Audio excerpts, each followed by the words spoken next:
Hello everyone, in today's video I'm going to be painting a Macaw in oil paints.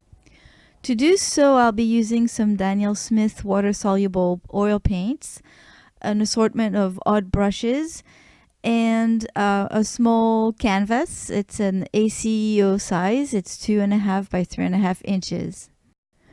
So I've done a few oil paintings in the past, quite a few years ago. In fact, I haven't touched oil paints in 3 or 4 years, and so I'm not very confident with oil paints, and that's probably because I haven't stuck long enough with them to start knowing more about them and how to use them, how to use the brushes, how to mix them and all.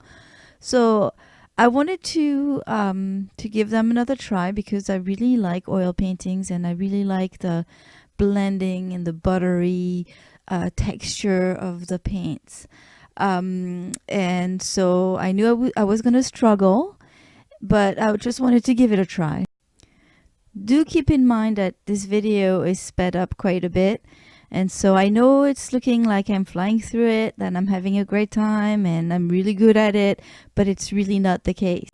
It just doesn't show how much I struggled and how long it took me to try to get to the result that I wanted. And I think it's going to take me quite some time and a lot of practice to feel very confident and get what I want with the brushes and the paint, and know how to get there easily without too many do-overs like I did with this little painting. I know that the small format that I used didn't really help, but hey, a challenge is a challenge.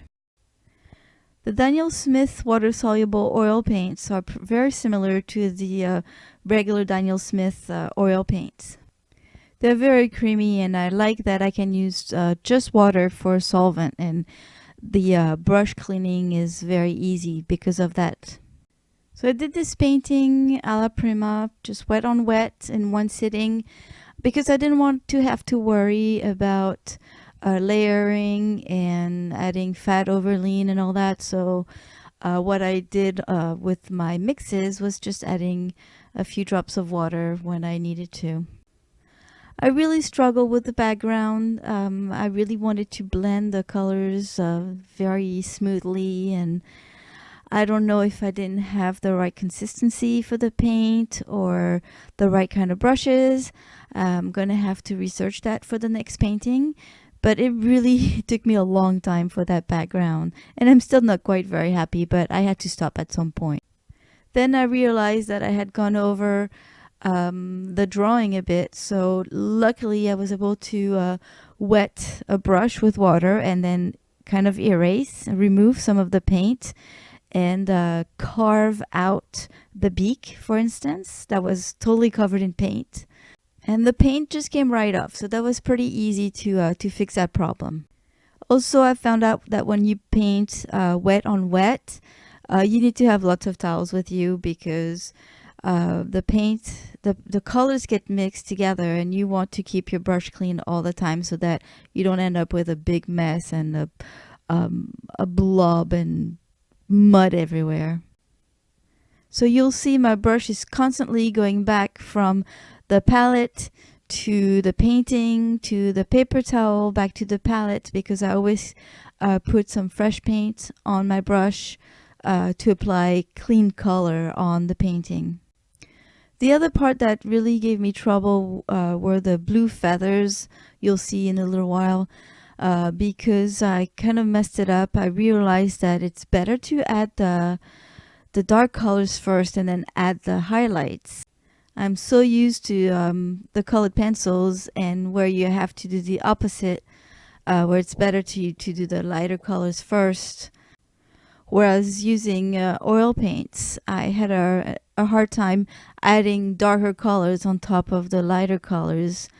So yeah, I kind of blended everything together to make it darker and tried to fix it somehow. It turned out okay, but you know, I like to add details, and I was struggling. Another thing that gave me a hard time is the glare on the painting. As I added water to the paint, it made it look very glossy. I don't think it's going to stay like that. I think that once the water evaporates, the paint's going to look matte. But it get in the way while I was painting, so you'll see sometimes I lift up a bit the canvas to see what I'm doing. So sometimes it's a bit off frame, sorry. I really enjoy painting this little guy, and it's definitely not the end of my oil painting experience. I do have a lot to learn, and I really would like to learn everything there is to learn.